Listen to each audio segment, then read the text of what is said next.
Hi everyone, welcome back to Flight School. I'm Lily Margolis, And I'm Maximilian Girardin. and today we're talking about cognac. All right, so cognac. What do you know about cognac? Anything off the top of your head? It's related to wine? It has a lot of overlaps in the wine world.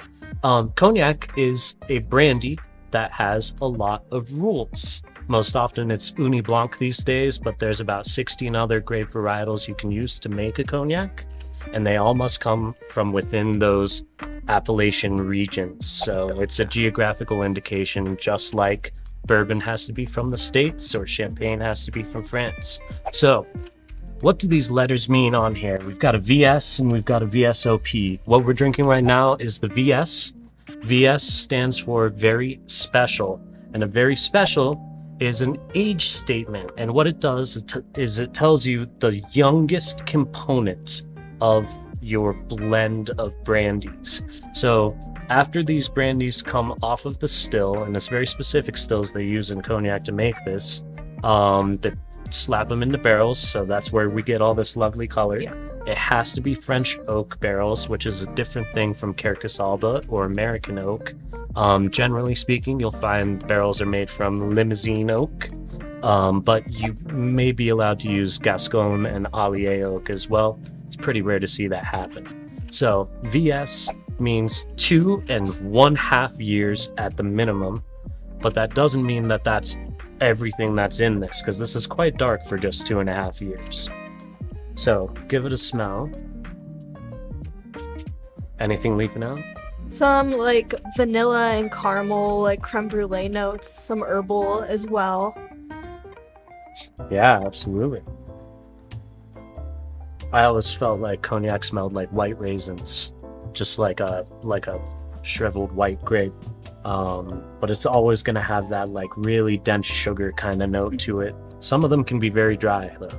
And if we're talking about the aging process, the VS has to be aged a certain amount. If you're not aging your cognac, is it going to be clear?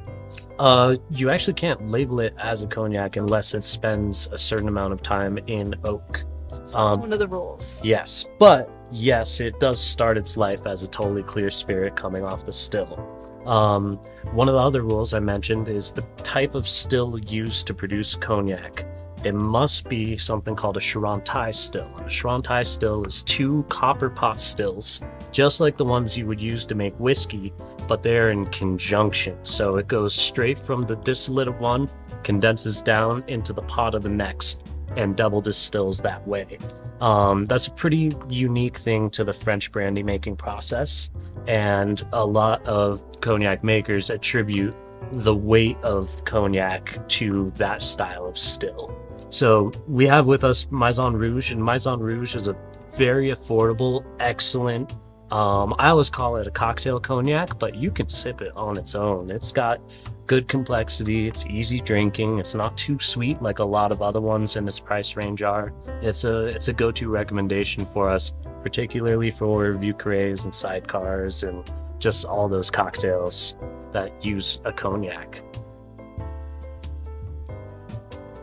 Any good notes on that? You like it? I like it. Yeah? I think it's great. Yeah. Yeah? It's, like I said, it's easy drinking, but it's got good flavor to it, and it's something I use for all the cocktails that call for it. So I know you mentioned a sidecar. Like, what are some other examples of what you would put this in?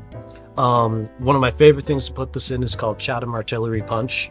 It's a massive cocktail. It's a bottle of bourbon, a bottle of rum, a bottle of cognac, 3 bottles of champagne, and about 20 lemons and a pound of sugar.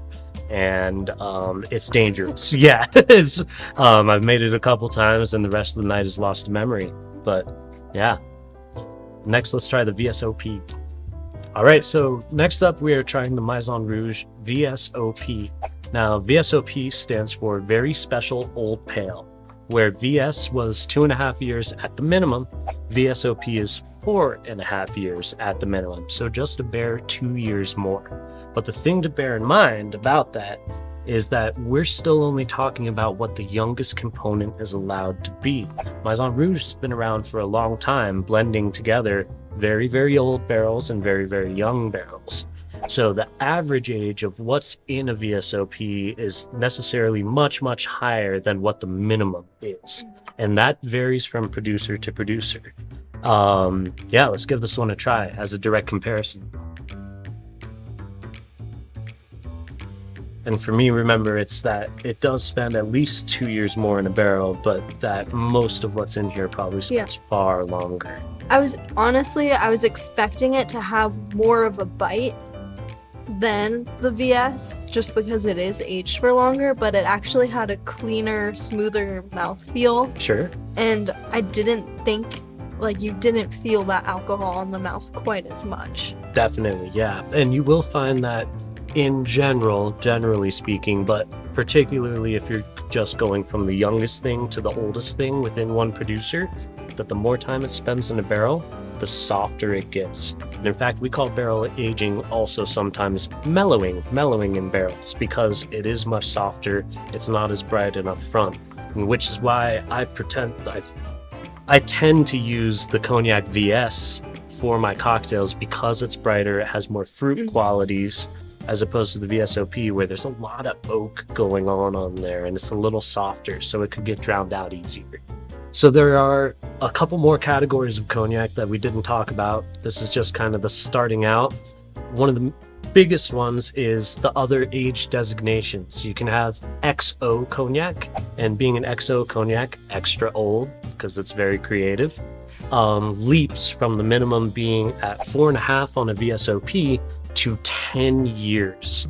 Now that law actually changed fairly recently in the last 5 or 6 years. It used to be that XO cognac was 6.5 at the minimum, but they changed it in order to have that minimum be just much older, so that there's more of a separation for those.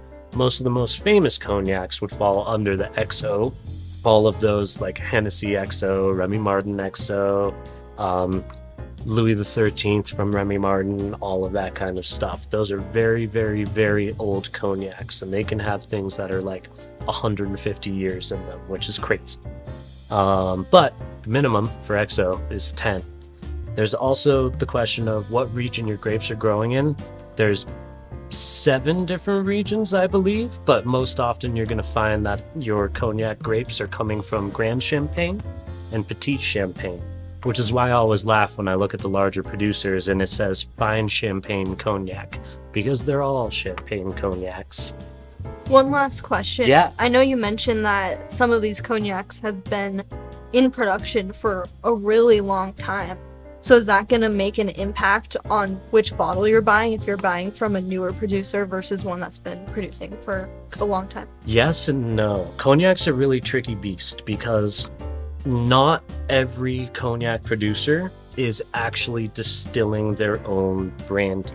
In fact, very few of them are the actual fermenter and distiller of their product. They're more barrel blenders. Think like Johnny Walker and other massive blenders out there.